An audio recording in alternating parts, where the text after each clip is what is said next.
Excellency Vice President Sara Duterte, you may now proceed with your presentation. Thank you, Chairman Zaldico.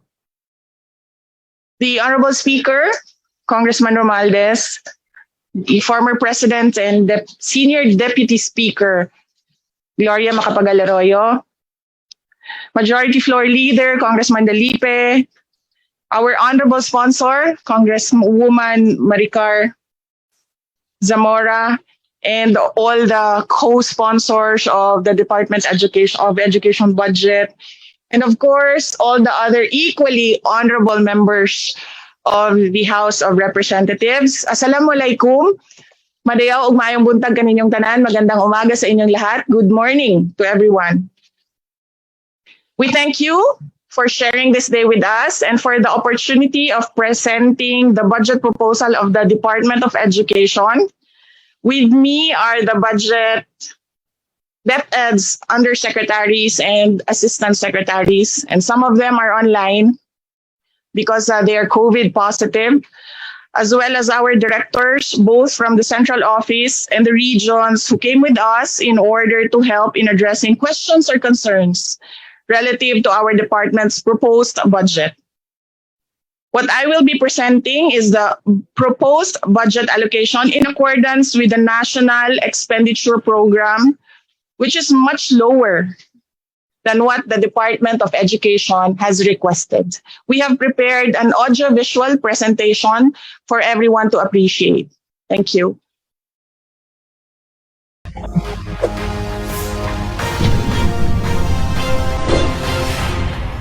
Assalamualaikum. Madayaw ug maayong adlaw kaninyong tanan. Magandang araw sa inyong lahat. Learning recovery, resilience, and unity. This encapsulates what we want to achieve in the next 6 years.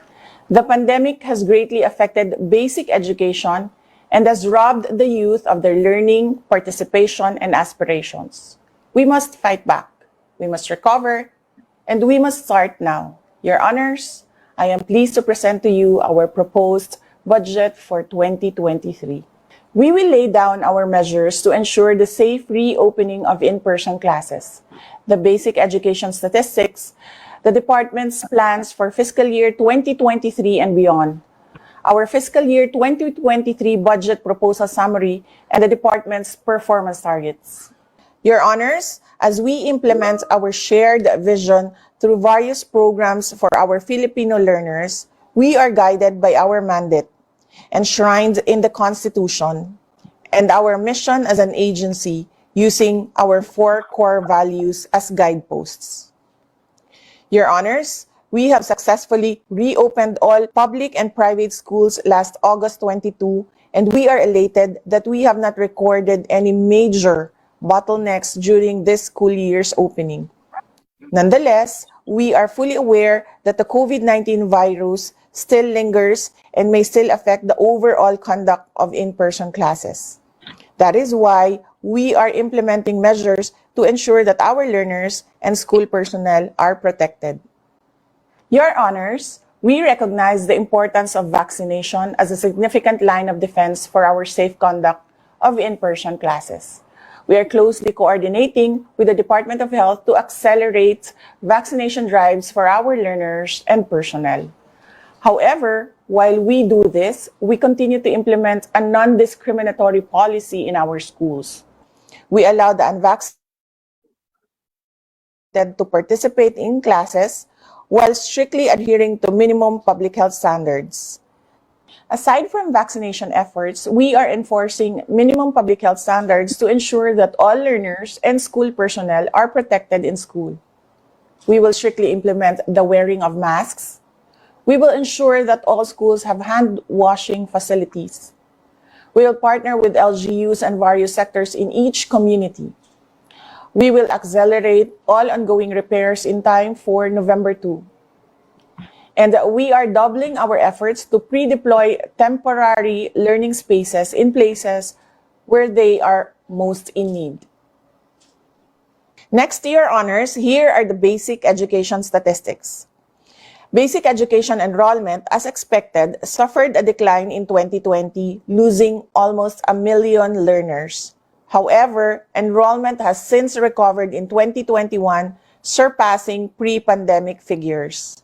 You will notice that the enrollment recovery in 2021 happened only in public schools expressed in blue bars, since enrollments in private schools expressed in pink bars continue to decline. This is something that we need to think about. We need to find ways to keep these small and medium private schools financially viable. We need to come up with more ways to support private schools on top of the GASPE and voucher programs. The alternative learning systems enrollment also suffered a sharp decline in 2020, for more than 800,000 to merely 674,000 in 2022. However, it started to recover in 2021 with more than 667,000 enrollees. Almost 80% of schools are Department of Education managed, and 79% are purely elementary schools. There is a wide disparity in the number of schools between elementary and secondary. While integrated schools are the easiest way to expand access to secondary education, there is a need to ensure access to it through other means. While public schools continue to increase during the pandemic, private schools continue to decline. The 1,179 schools are a combination of 334 temporary closures, 118 permanent closures, and 727 schools with zero enrollment. Likewise, the 632 in school year 2021-2022 is a combination of temporary closures, permanent closures, and schools with zero enrollment. Here is the breakdown of the number of schools by region. The big three regions, Calabarzon, Central Luzon, and Western Visayas, have the most number of schools nationwide, while CAR has the least number of schools, having only a little more than 2,000 schools. Next are the department's outcome indicators. This data shows our dismal performance in the three international. The results of 2019 TIMMS, 2019 SEA-PLM, and 2018 PISA confirm that we have huge issues as far as the equality of education, and we will confront these head-on. This is not the time to be onion-skinned. This is the time to address the bottom line. Your honors, with your help, we can reverse this poor performance. Based on TIMMS 2019, 81% of our grade 4 learners could not perform simple math operations, solve simple word problems, or read bar graphs and tables.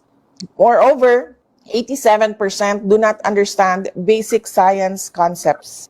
Meanwhile, among grade 5 students, 90% have poor reading skills and 83% poor math skills based on SEA-PLM 2019. As for grade 9 students, 81% can't deal with basic math problems. 81% have trouble understanding texts of moderate length, and 78% cannot recognize correct explanations for scientific phenomena or draw valid conclusions from given data. This is based on PISA 2018. This is our core issue, and with your help, we will focus on addressing this within the term of President Marcos. Net intake rate is the percentage of the population at the official kindergarten school entrance age who are new entrants and who are of the same age. On the other hand, gross intake rate is the total number of new entrants in kindergarten, regardless of age, expressed as a percentage of the population at the official school entrance age for that grade. Both net and gross intake rate showed that kindergarten intake rate is relatively unaffected during the 2 years of school closures, as it posted upward trends. As expected, due to the enrollment decline in 2020, enrollment rates, net and gross, have declined, but showed slight recovery in 2021. NER and GER for junior high school declined in 2020 but recovered sharply in 2021, surpassing the pre-pandemic performance. NER and GER for junior high school in both 2020 and 2021 are unaffected by the challenges posed by the pandemic. Senior high school learners continue to enroll despite difficulties. The increase in net and gross enrollment are both substantial. Gender Parity Index is a statistical measure that provides a numerical value of female-to-male ratio for an indicator. The value of perfect parity is 1. If the value is below 1, it means that boys are in advantaged position. And if the parity value is more than 1, boys are in disadvantaged position. Our data shows that we are in perfect parity in elementary, but we start losing our boys in junior high school. Completion rate is a percentage of grade 1, 7, 11 entrants who finished grade 6, 10, 12 respectively. Our data shows that completion rate in elementary has reached the 100% mark in 2021 from 82.5% in 2020. The same trend can be seen in junior high school after suffering a decline in 2020. It recovered substantially in the following year, which reached the 100% mark. Your Honors, junior high school, senior high school also shows a sharp increase from 70% to 98%. This happened because of the sharp increase in enrollment in both junior high school and senior high school. This is the national average on ratios.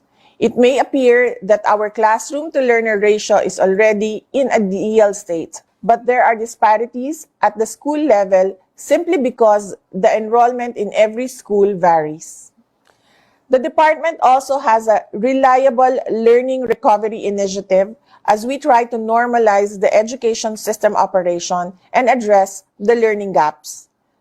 Learning gaps are the difference between what the learners are expected to have learned in a certain grade level versus what they have learned up to that point.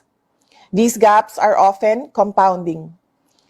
The key outcome of the department's recovery planning and success is ensuring that learning gaps are identified and addressed among all learners, especially the most vulnerable ones. If learning gaps are not addressed, learners are likely to fall further and further behind due to the skills and knowledge they have missed. Obviously, this poses a major challenge for both educators and learners alike. Your Honors, we will focus on learning recovery efforts, particularly in providing interventions on learning remediation, addressing social-emotional functioning, mental health and well-being, and professional development of teachers. With this, we are committed to implement full face-to-face classes with some considerations on unique situations where blended will be allowed. However, we will be prioritizing Key Stage 1 or Kinder to Grade 3 for in-person classes. Your Honors, here are the 15 strategies for that our teachers will be utilizing to accelerate learning or to address learning gaps. Now, given the current state of basic education, what are our plans under the new administration? Your Honors, Basic Education Development Plan 2030 developed by the DepEd team through a highly consultative process will be our guidepost in improving the quality of education with some adjustments based on the priorities of the Marcos administration.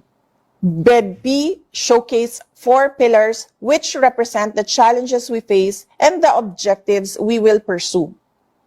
This framework will be the anchor of all programs, projects, and activities of the department.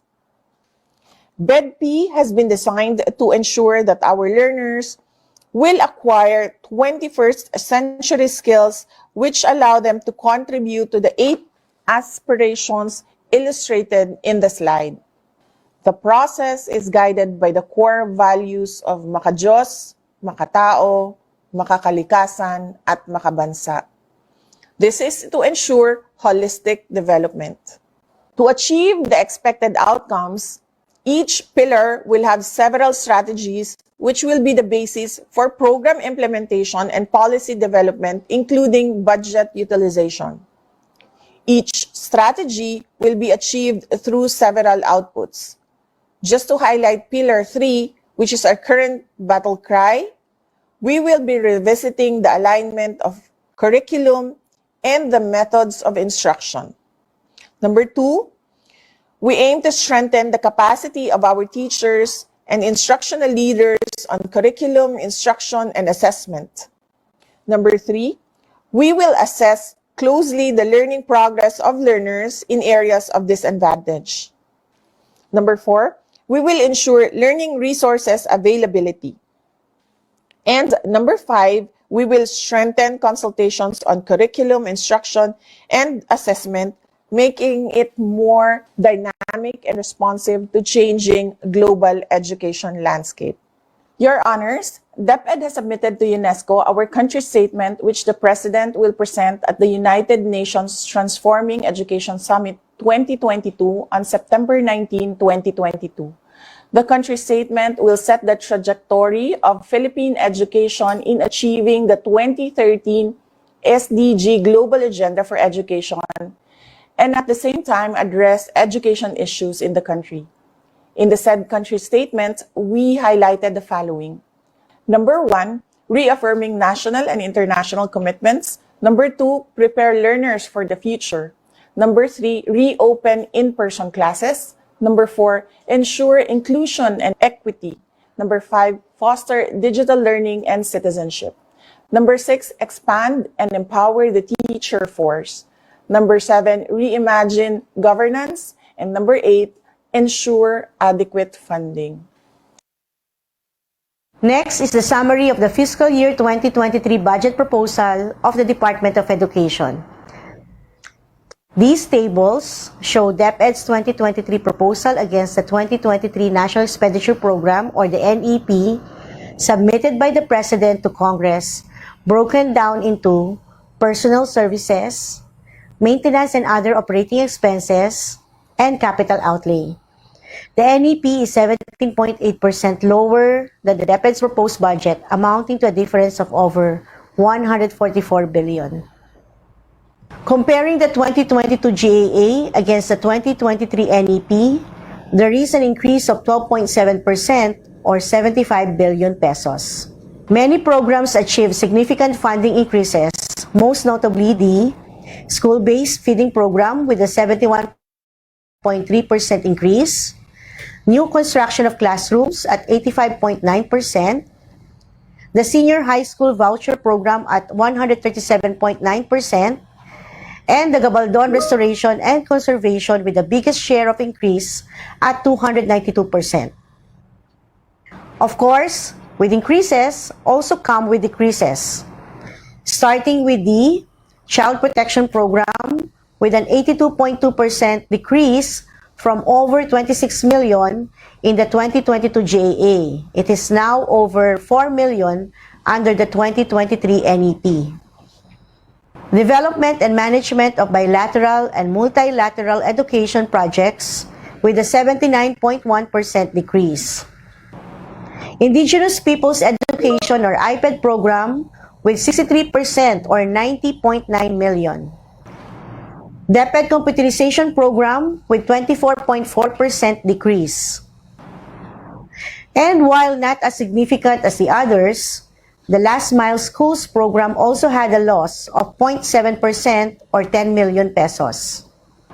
It is also noteworthy that while the Quick Response Fund allocated to the department remained at 2 billion pesos budget, the DepEd is proposing for a significant increase in its funding given the massive backlog of classroom repairs damaged by calamities, putting DepEd in a quicksand situation which it cannot immediately prevent or get out of. In addition, several key programs of the department were left unfunded under the 2023 NEP, most notably the site validation and preliminary and detailed engineering activities, which helps DepEd and DPWH confirm a site's readiness for construction activities. The provision of priority school health facilities is also funded under the 2022 GAA, but are now unfunded under the 2023 NEP. And the special education program, which has been a fixture for learners with disabilities, is unfortunately unfunded.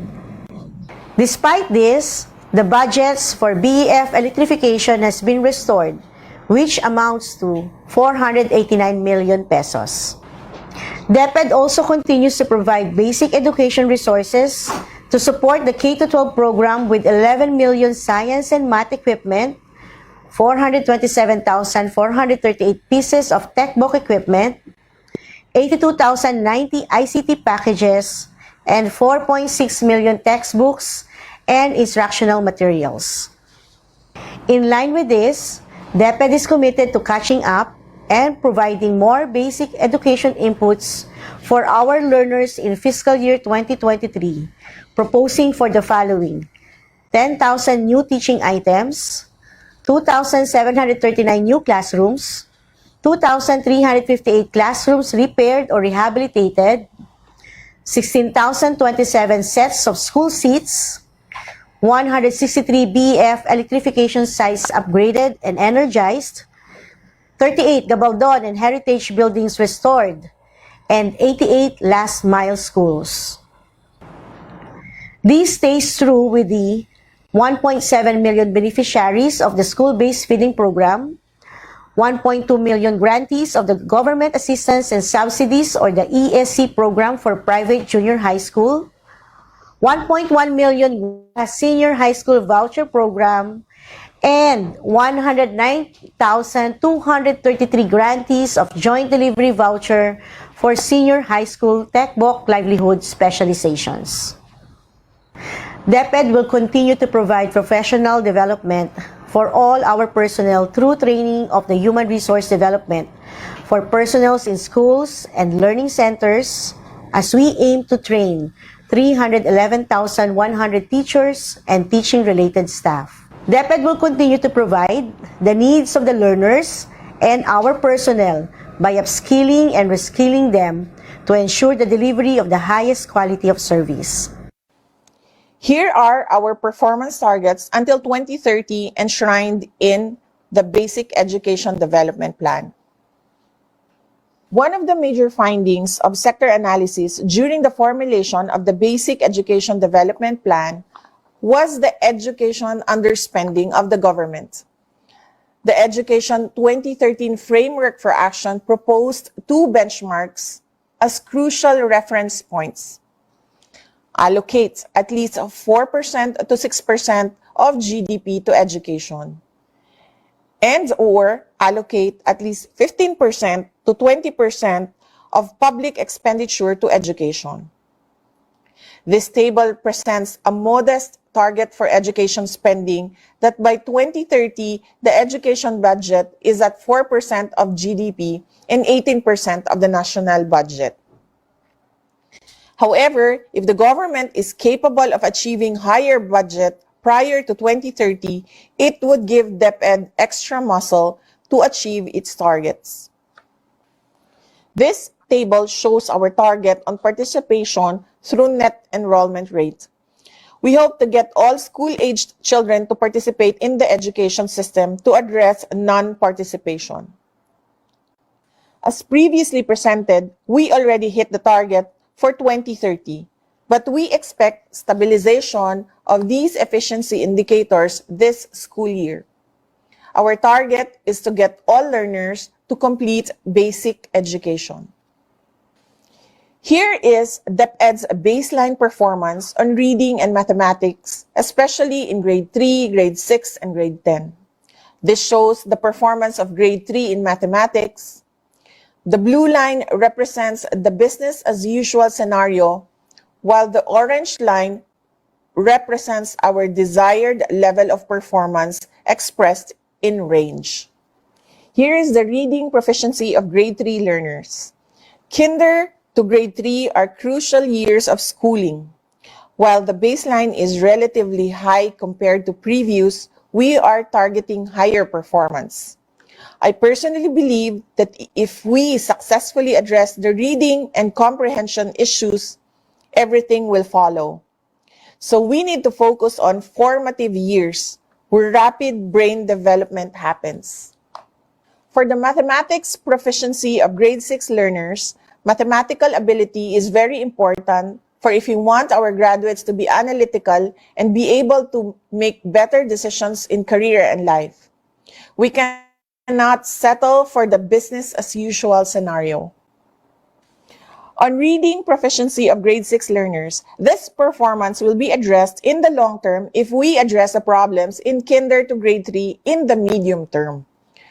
We need to allow our teachers to focus on teaching, liberate them from administrative work, and provide targeted capacity development interventions.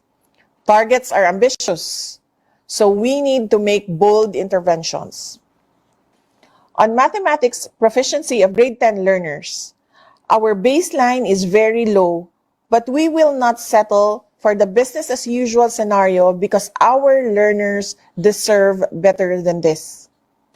On reading proficiency of grade 10 learners, Your Honors, to achieve these ambitious targets, we need a unified effort. That every centavo we spend contributes to the achievement of targets. We would be needing the consistent support from Congress to make all of this happen. The following 10 action points are critical if we want to accelerate the improvement of learning outcomes. These will require the support of the Cabinet and Congress in ensuring funds for our priorities. Your Honors, we seek your support in pushing for these legislative agenda which we think are crucial in the reforms and interventions that we intend to pursue. Daghang salamat. Maraming salamat. Salamat, Madam Secretary. At this point, we now open the floor to questions. Yes, We have additional notes for everyone. yes, If please it's okay. Yes. Opo. Sa tatlong buwan ko po sa loob ng Department of Education, meron po akong dalawang napansin na ginagawa ng ating bansa. Unang-una, nakakahon po tayo doon sa idea na lahat po ng learning ay nangyayari sa loob ng classrooms. Kaya po tayo nakatutok sa lagi po tayo nakatutok sa classroom shortage. Hinahabol natin ng hinahabol ang classroom shortage. At alam naman natin na every year din, hindi nabibigay ang ideal na budget para sa classrooms. So, I likened the problem of the classroom shortage to a quicksand.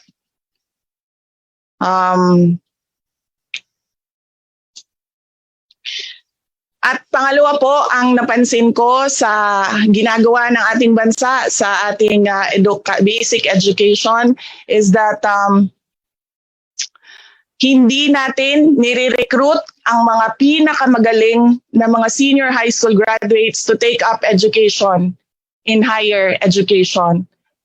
Yan po ang napansin ko sa ating Department of Education sa 3 buwan ko po na nandyan. Dapat po, we have to be innovative.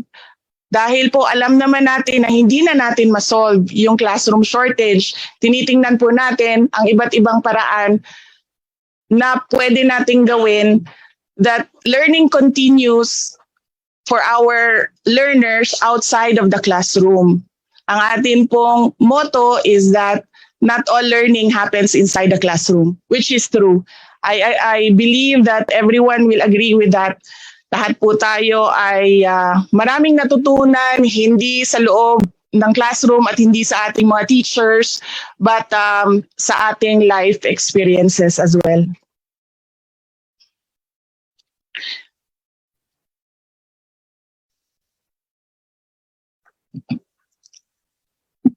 And then, before we conclude our presentation, we would like to present to you our plans for the succeeding years of the administration of President Marcos, and that is to invest heavily in flexible learning options.